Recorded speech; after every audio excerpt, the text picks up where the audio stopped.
We'll find out what's going on if we can, and if we do know what's going on, we'll let you know what's going on. You follow me? Okay. Move on now to the Pacific Northwest, Portland, Oregon, specifically, to see an exciting bout take place between the grappler and Matt Bourne. And there is a ton of action in this one. Matt Bourne using some of these martial arts skills now on the grappler with those kicks and those chops. And boy, the grappler is feeling that. Into the turnbuckle goes the grappler. Back body drop by Matt Bourne. Oh, Bourne is,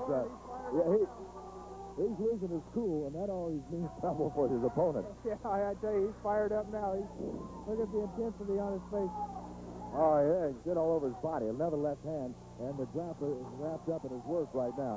He is wrapped up between that first and second rope. And look at Matt Bourne. He threw another left hand right in there, then he kicked him again.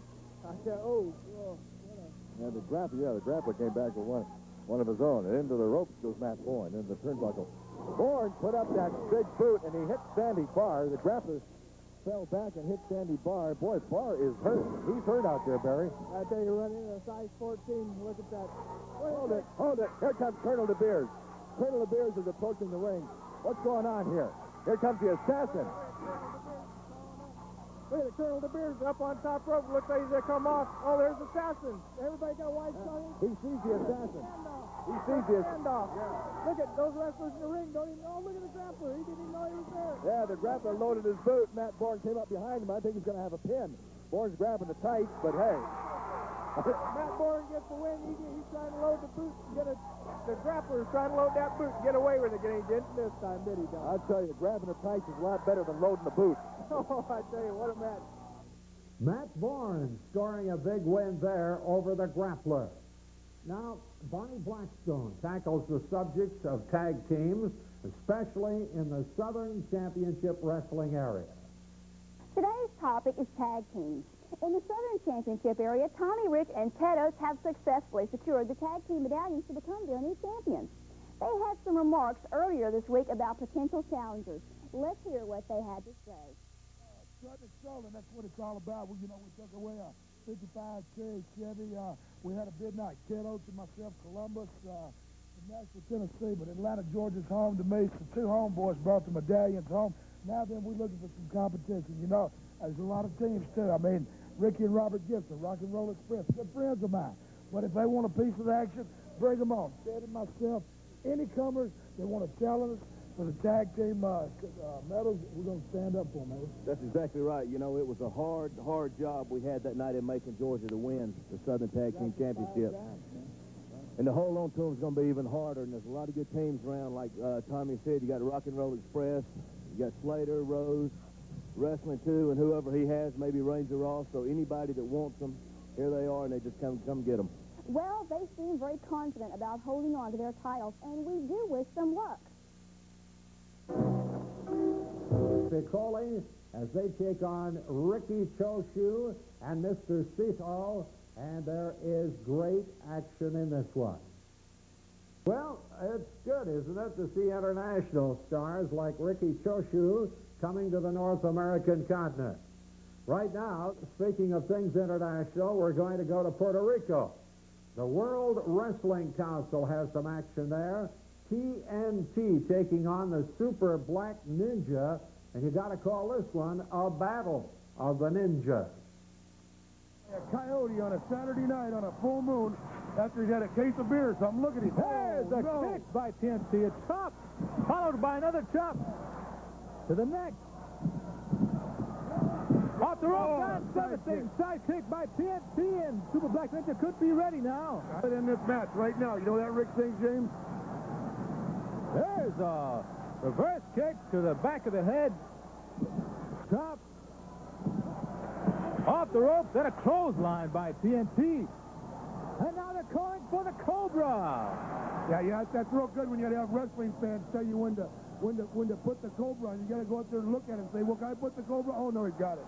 He's got that Cobra right now. Got it locked in. But I'll tell you something. Now we're going to see who the ninja is. Now we're going to see right now.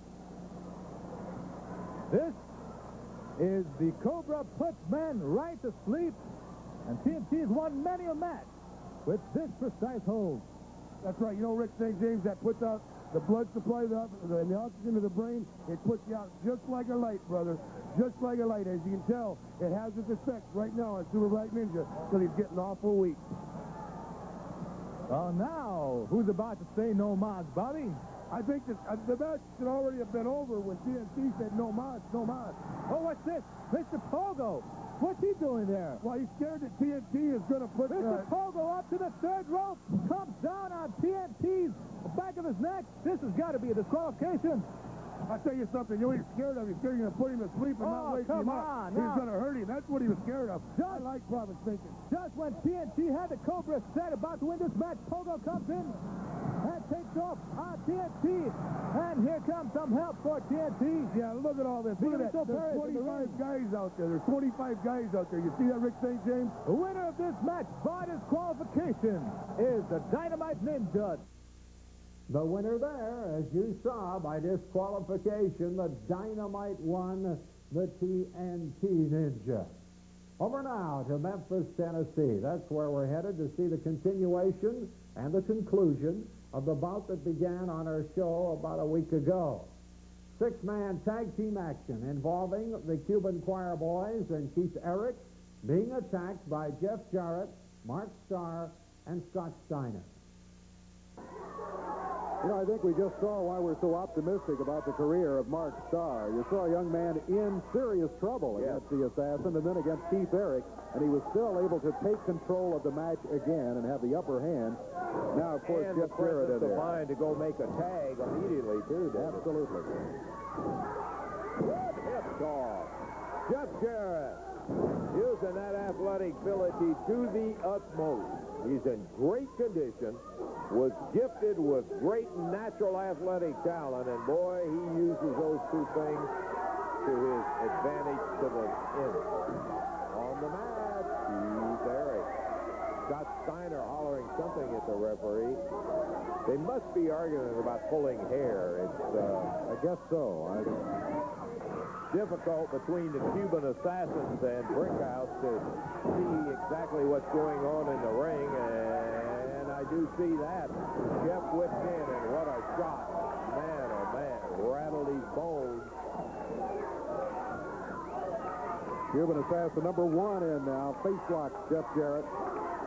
Jeff caught right in the middle of the ring. He's a long way from the tag. He's trying to make his way over closer to the corner. He's getting there step by step, a little bit more, and he'll be able to tag one of them. He's still about... Jeff moves the Assassin back, reaches for the corner, but Jeff off his feet, too. The Assassin makes the tag on Cuban Assassin number 2. Brickhouse Brown to go in and finish him off. Number 2 with a front face lock on Jeff, and he is stout enough. Look at those arms on that guy. He is stout enough to manhandle him. There's no question about that. Jeff, though, using leverage and moves him around. He gets to a neutral corner, pounds with a right hand, and Jarrett battling his way out of the trouble from the stocky Cuban. Jeff misses with the elbow. Cuban got out of there, and Jeff's got good speed, so you know how quick the Cuban was to get out of there. Tag on his partner. In comes the Assassin number 1. He goes with a front face lock on Jeff Jarrett. Jarrett trying to kneel his way over to get to the corner where he can tag Starr or Steiner. Tag made on Keith Eric. Eric with a big forearm across the back. Jeff picks him up. Body slams Eric. Oh, gonna drop down. Another mistake by Jeff. Keith was out of the way, and Jeff hit the mat, so Eric takes over. With Jeff across the ring, really put him down as he clotheslined him hard and dropped him right down to the deck, but Jeff kicked out of it quickly. Shoots the right hand in the midsection, and another. He needs to go to the corner. Don't try to do it all yourself. And Keith Eric right back on top of him again. Whip across the ring. And Eric makes the mistake this time as Jeff is out of the way. He's too close to the corner where the Cubans are. He needs to move over there and make that tag as he shoots the right hand. And there it is. Mark Starr get the fresh man in the ring badly, and he did. Mark Starr in there against Eric. Starr had good success against Eric earlier in the match. He's got a cover. He's got a count of 1.5. Here comes Scott Steiner back in.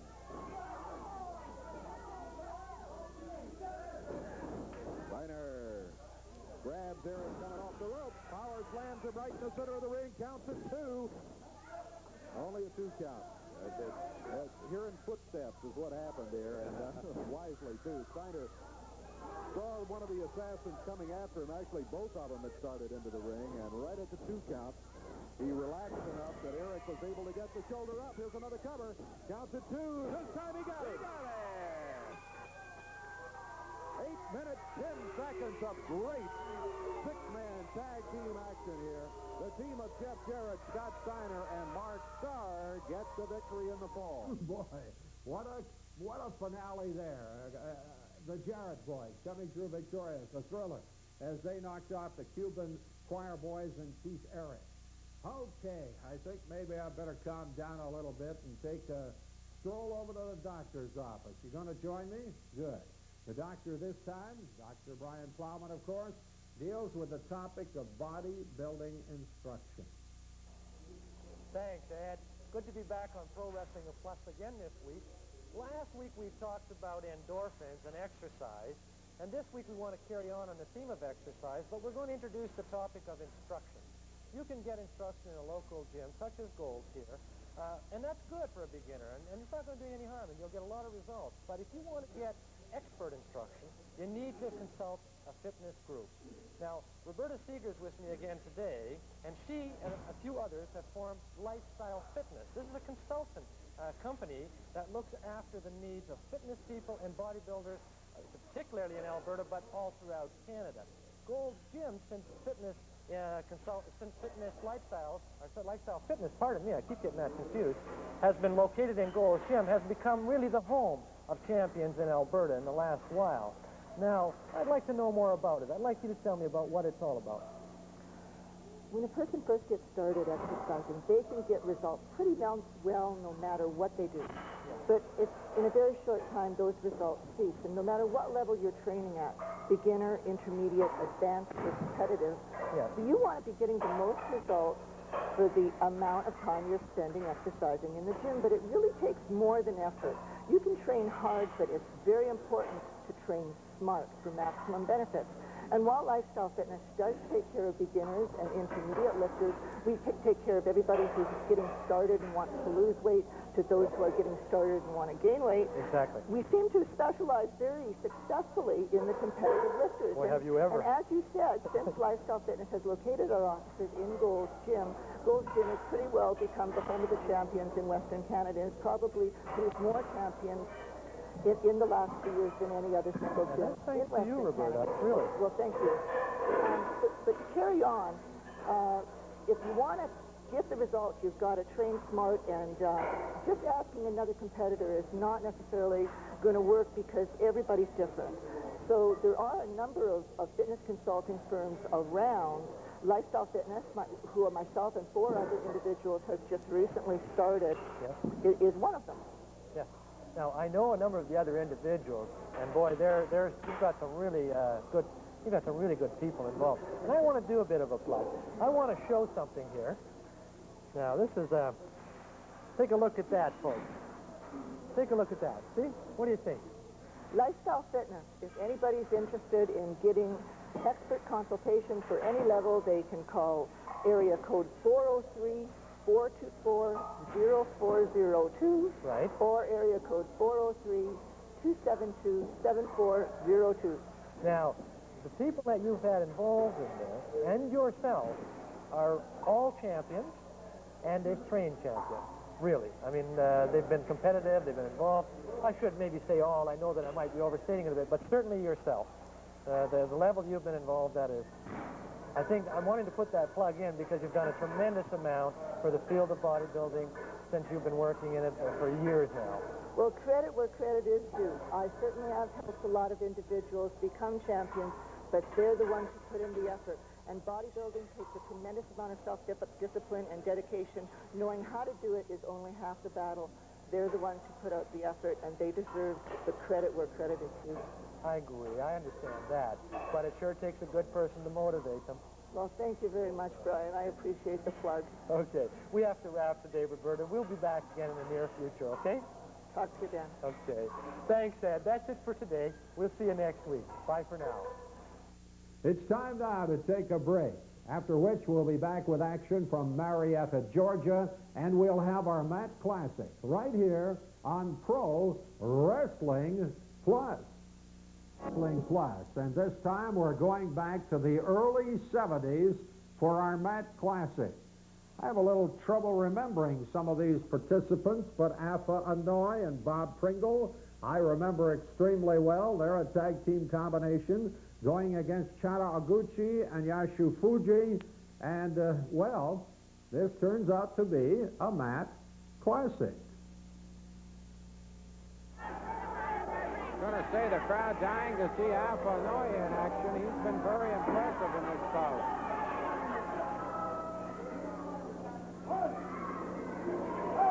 Alpha comes around to give a little aid.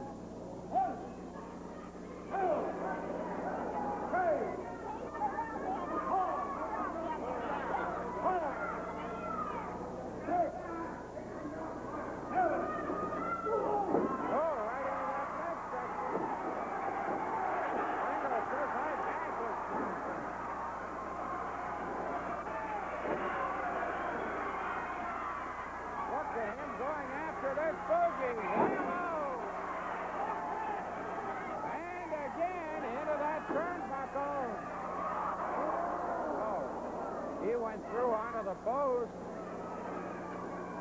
His shoulder hit that post. Noguchi.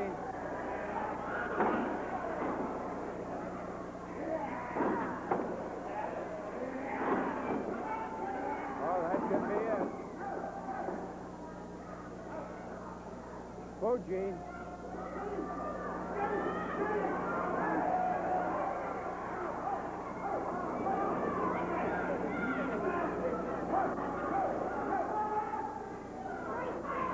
Japanese have been extremely crude tonight. They've had this crowd on fire.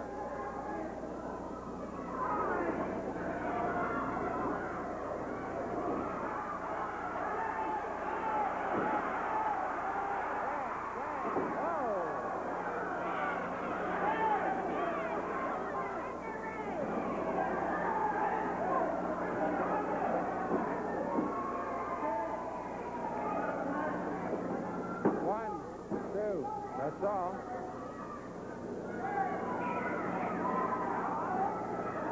He's rolling. Yaguchi broke it up.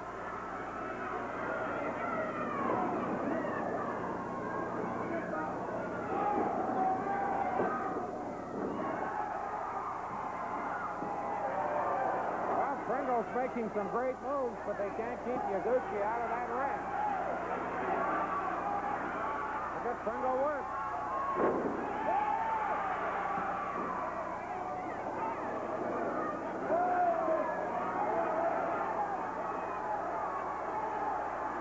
Now you're going after him.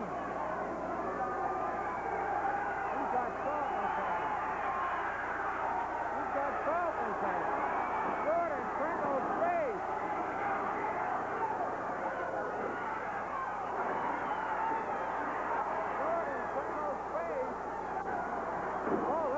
Is absolutely wild.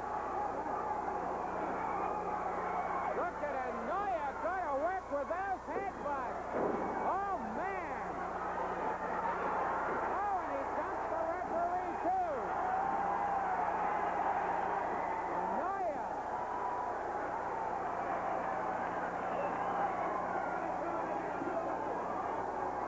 Was he upset?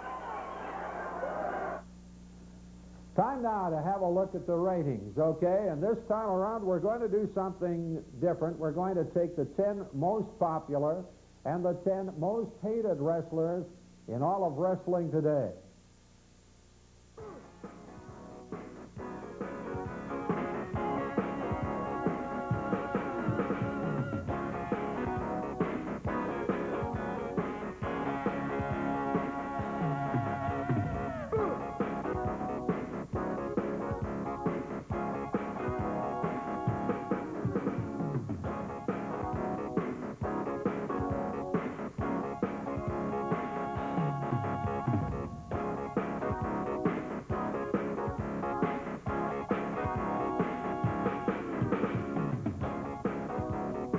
Okay, action now from Marietta, Georgia. More tag team action. Dirty Dick Slater and Bob Orton Jr. They tackle Bucky Siegler and Randy Greenway. Now, neither, whether you agree with the philosophy of Orton and Slater, you can't say that they don't make a great tag team. I'm afraid you've got to admit it. So, well, maybe you better take a look at what I mean. And take a look. Now, look at that. He gets over and using excellent tag team tactics, stops Greenway from tagging. Let's be honest, he has a 4 count. Yes, he does. And they use that to their ability.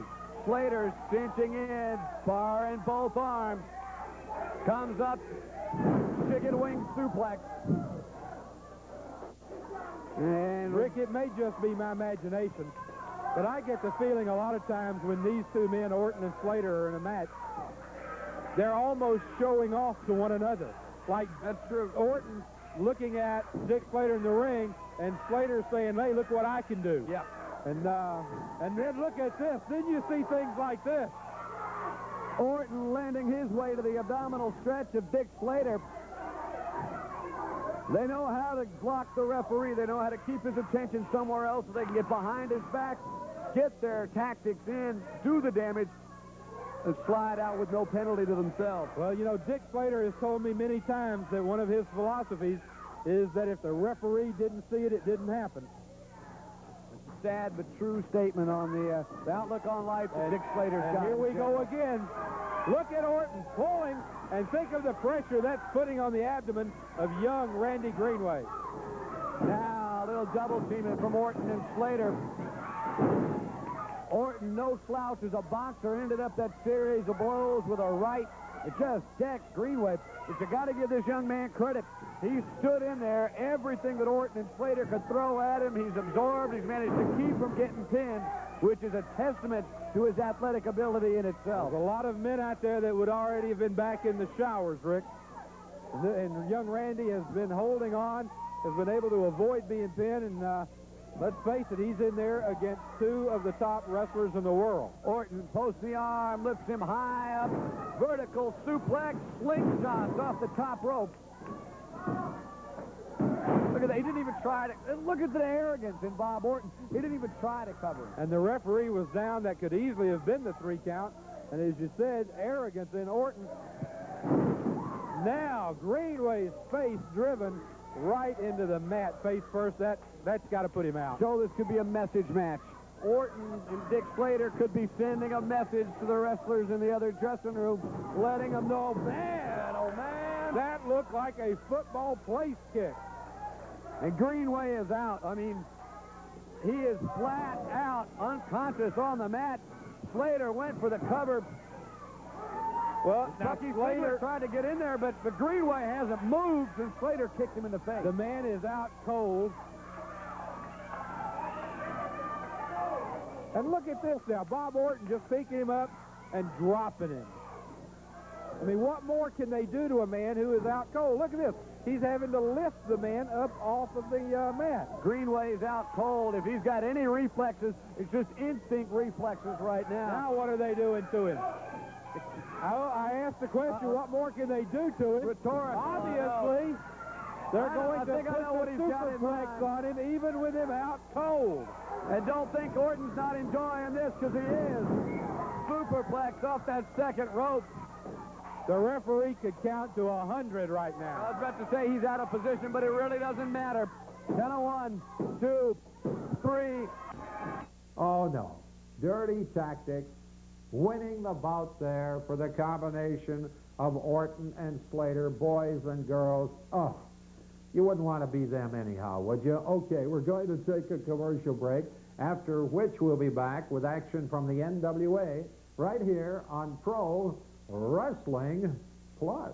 Okay, Jim Crockett, big announcement. We go to the ring now in the NWA. Tag team champions in action, Tully Blanchard and Arn Anderson. They take on David Isley and Larry Stevens. And the rookies, I don't think would stand a chance. Off to Calgary, Alberta, Canada, the Olympic City now to see an unusual match. Unusual in the sense that these two guys used to be great friends We're talking about a match between Terry Brown and the Great Gamma. You know, I've got to admit a certain bias among certain wrestlers, but I've never run into anybody like you. You do not have an open mind. You may have open spaces between your ears, but you don't have an open mind. Watch it, Waylon. You keep your mouth shut when it comes to me. You're on thin ice as it is. You concentrate on the match. Look at the power of the Great Gamma yanking him up there.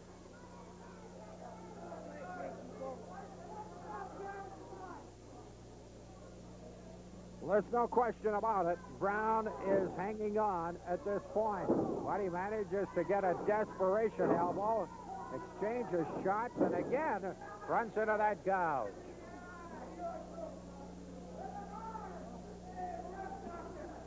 He's having an argument right now in the middle of that ring. He's having an argument as Terry Brown because it was not intentional. It looked to me like Gamma took the flight over top him. It doesn't matter what it looked like to you. The match is over. Gamma Singh's the winner. I'll tell you what. Right, Fan Forum, where you participate in our show. We'd like to hear from you, whether you watch TSN Wrestling or Pro Wrestling Plus on the Sports Network. I've got a few samples. I'm going to spend a fair amount of time with one letter from Chatham, New Brunswick. Dear Mr. Whalen, I'm another viewer who thinks you are a real cool dude. Thank you. Okay.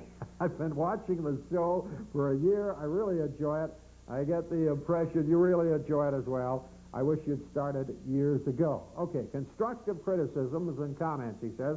One, let's cut down on the junk in between matches like Paul Dangerously, Brother Ernst, Benny what's-her-name, or whoever she is, and for the most part, let's stick to action. Well, let me tell you, we're delighted. We get a terrific response to people like Dangerously and Ernst and so on, whether they like them or not. It does create quite a bit of excitement. Okay, let's expand on the international aspect of the show so there can be wrestling out of Britain, Europe, Australia, Africa, Asia, Japan, etc. We occasionally get some from international sources, but believe me, it's very difficult to obtain. If we can rectify that situation, we certainly will. He mentions we always show Puerto Rico, for example, and really they involve wrestlers there who are well known in North America. Okay, third point. In a similar vein, I think you could do a better job highlighting women's wrestling. This is popular and a growing area of wrestling. For example, POW and Flair. Well, wherever possible, we are showing some bouts out of POW, and we'll do our best to perhaps show more as they become available. I don't know. Sometimes I worry about the caliber of wrestling, about some of those women's federations, and having said that, I'll probably get attacked by one of them. Okay, a nice letter here by Michael Charbonneau out of Chatham, New Brunswick, and I really appreciate that letter. My name is David Prince. I live in St. John's, Newfoundland. I'm a real big wrestling fan. I know every wrestling move. I watch your show whenever it comes on. My favorite on your show is Owen Hart. Okay, this one is from St. Albans, Newfoundland. Colin Pittman is the name. I've been watching your wrestling show ever since we got the sports channel. I watch it when it comes on. I also watch Stampede Wrestling, which you host. I'd like you to have a show on all women wrestlers, please. There's another young man interested in the ladies. Another fan from Cape Ray, Newfoundland, Travis Pike, writing and asking me to hand on a letter to Owen Hart, which I'd be very happy to do. I'm trying to move quickly through letters here. This one was from Stuart Large of Harvey Station, New Brunswick. I really enjoy your program. I watch it every chance I get. I wish you'd have something from the World Grand Prix from the Maritimes. It would also be nice to see your show in the evening, one time every day instead of different times. Could you please tell me the connection of wrestlers between Calgary and the Maritimes? Seems to me a lot of wrestlers that wrestle out in Western Canada like to spend their summers in the Maritimes area, and that's how they wind up in that territory.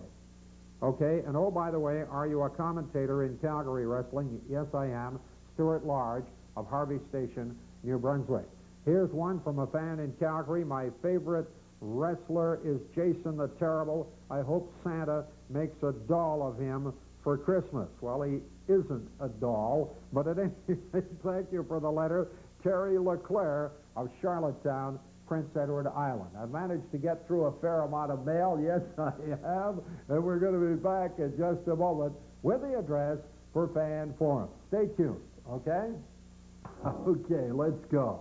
You can get a hold of us on Fan Forum by just dropping us a line to Fan Forum, Box 807, Station J, Calgary, T2A 1P0. Got that? Fan Forum, Box 807, Station J, Calgary, T2A 1P0. Hey, it's been terrific having you with us. We'll look forward to having you next time when again it is time for Pro Wrestling Plus. And goodbye now.